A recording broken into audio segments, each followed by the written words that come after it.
ভারত কি জনসংখ্যাগত পরিবর্তন ইস্যুকে নতুন রাজনৈতিক অস্ত্র হিসেবে ব্যবহার করছে?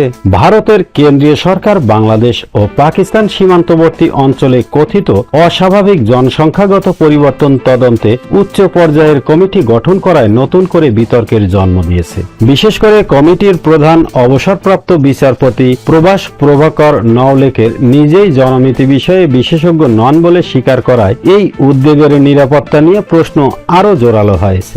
বিশ্লেষকদের মতে জনসংখ্যা পরিবর্তনের মতো একটি জটিল ও গবেষণা ভিত্তিক বিষয় তদন্তে জনমিতি বিশেষজ্ঞ, পরিসংখ্যানবিদ ও সমাজবিজ্ঞানীদের পরিবর্তে প্রশাসনিক ও আইনি কাঠামোর উপর নির্ভর করা সরকারের প্রকৃত উদ্দেশ্য নিয়ে সন্দেহ তৈরি হয়েছে।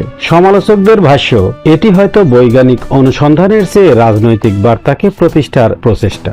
ভারতের প্রধানমন্ত্রী নরেন্দ্র মোদী গত বছর স্বাধীনতা দিবসের ভাষণে সীমান্তবর্তী অঞ্চলে জনসংখ্যাগত পরিবর্তনের বিষয়টি সামনে আনেন।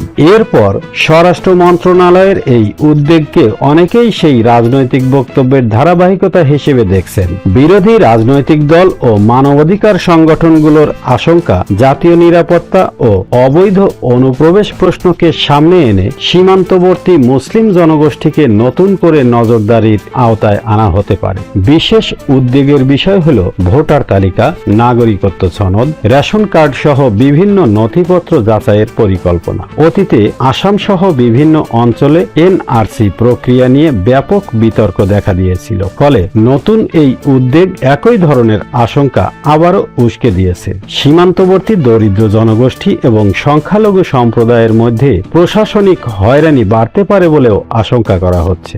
আন্তর্জাতিক সম্পর্ক বিশ্লেষকদের একাংশ মনে করেন, সীমান্তে অনুপ্রবেশের প্রশ্নকে কেন্দ্র করে কঠোর অবস্থান প্রদর্শন ভারতের অভ্যন্তরীণ রাজনীতিতে একটি কার্যকর নির্বাচনী ইস্যু হিসেবে ব্যবহৃত হয়ে আসছে। তাদের মতে এই কমিটির রিপোর্ট ভবিষ্যতে আরো কঠোর সীমান্ত নীতি, নাগরিকত্ব যাচাই বা নিরাপত্তামূলক ব্যবস্থা গ্রহণের ভিত্তি হিসেবে ব্যবহৃত হতে পারে। অন্যদিকে সরকারের সমর্থকরা যুক্তি দিচ্ছেন, সীমান্ত নিরাপত্তা ও জনসংখ্যাগত পরিবর্তনের বাস্তব চিত্র জানা একটি সার্বভৌম রাষ্ট্রের অধিকার। তবে সমালোচকদের প্রশ্ন, যদি উদ্দেশ্য সত্যিই নিরপেক্ষ অনুসন্ধান হয়, তাহলে কেন সংশ্লিষ্ট বিষয়ে স্বীকৃত বিশেষজ্ঞদের নেতৃত্বে কমিটি গঠন করা হল না? পর্যবেক্ষকদের মতে এই কমিটির কার্যক্রম ও চূড়ান্ত প্রতিবেদনই নির্ধারণ করবে এটি সত্যিই তথ্যভিত্তিক অনুসন্ধান নাকি রাজনৈতিক বিতর্ককে আরো গভীর করার একটি নতুন অধ্যায়। বাংলাদেশ সীমান্তকে ঘিরে যে কোনো পদক্ষেপ